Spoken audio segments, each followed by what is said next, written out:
The Armageddon Factor by Marci McDonald chronicles the rise of the religious right in Canada. I spoke with Marci recently and asked her about Queers Against Israeli Apartheid and the current controversy surrounding censorship in Pride Toronto. This is what she had to say.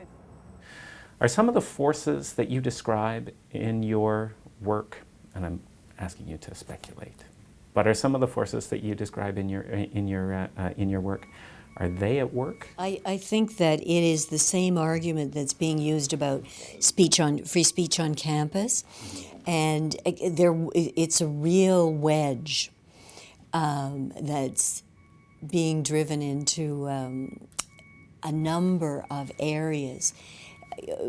Because do you allow the shrillest anti-abortion groups to speak on campus, or do you suppress free speech?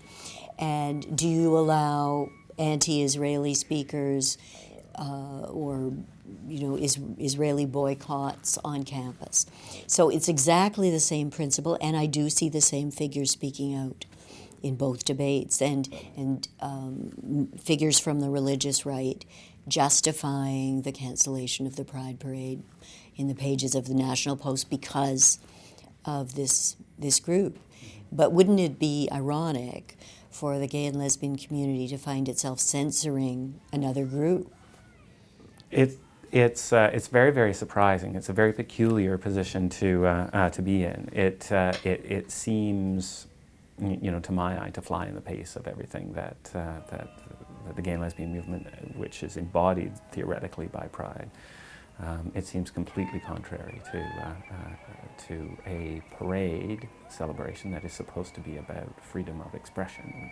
Right? But what's interesting is that it's just a symptom of how pushing these issues, these known to be volatile issues, into the forefront of debate is polarizing.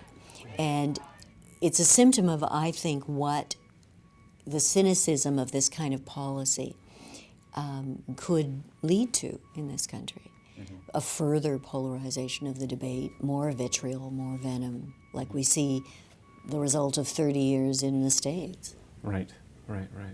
Suppress the ideas, and in so doing, validate them, not to mention just it being kind of an assault on free expression. And yet, otherwise, you're accused of promoting hatred against a group. So there's really no win in these issues. They're Absolutely. Very divisive, yeah. And they're not calling on any societal wisdom, tolerance, inclusiveness. They're not calling on our better nature. Thank you very, very, very much. Thank you for your time. No, thank you.